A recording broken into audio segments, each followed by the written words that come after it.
दोस्तों, हाल ही में prime minister Narendra Modi द्वारा सारी कंट्रीज को यूनाइट करके टेररिज्म और टेरर फाइनेंसिंग के ऊपर बात की। दोस्तों, हर साल टेररिज्म की वजह से भारत में सैकड़ों लोग मारे जाते हैं।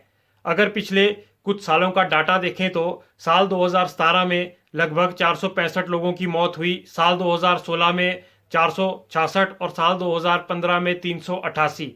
दोस्तों, ये फिगर्स ऊपर नीचे होते रहते हैं। बात करें टेररिज्म की तो यह और कुछ नहीं बल्कि एक तरह का वायलेंस होता है जिसे कि यूज किया जाता है आइडियोलॉजिकल गोल्स को पूरा करने के लिए। जो कि पिछले 2 से 3 सालों में आपने देखा होगा कि कैसे कश्मीर में माइग्रेंट वर्कर्स, हिंदुओं और सिखों को टारगेट किया गया इस्लामिक जिहादियों द्वारा। उन्होंने साथ में ग्लोबल इंस्टीट्यूशंस और यूएन सिक्योरिटी काउंसिल को रिफॉर्म करने की भी बात की। दोस्तों, यूएन सिक्योरिटी काउंसिल में जो सबसे बड़े रिफॉर्म्स की बात हो रही है वह है यूएन परमानेंट और नॉन परमानेंट सीट्स को लेकर। इसमें भी कोई दो राय नहीं कि किस तरह यूएन सिक्योरिटी काउंसिल का फेलियर है कि वह इजराइल गाजा वॉर को रोकने में नाकाम रहा। पूर्व में भी इस तरह की बहुत सारी वॉर्स देखने को मिली है जिसमें कि यूएन सिक्योरिटी काउंसिल का वॉर्स को रुकवाने में टोटल फेलियर दिखा है। साथ ही उन्होंने टेररिज्म को लेकर के डबल स्टैंडर्ड की भी बात की गई है। दोस्तों, बात करें डबल स्टैंडर्ड की तो यह वेस्ट ने हमेशा भारत के साथ डबल स्टैंडर्ड ही दिखाया है।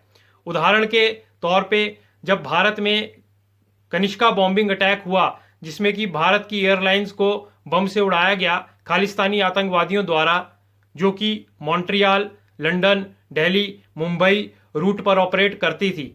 साल 1985 जून को उस फ्लाइट का नाम था एयर इंडिया फ्लाइट 182। जब ये इंसिडेंट घटा तब वेस्ट की तरफ से कुछ ना बोलते हुए एकदम साइलेंस दिखाया गया।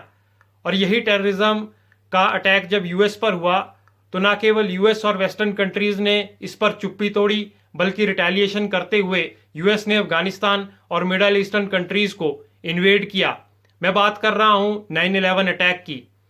तो इस डबल स्टैंडर्ड की प्राइम मिनिस्टर नरेंद्र मोदी ने ब्रिक्स समिट में बात की।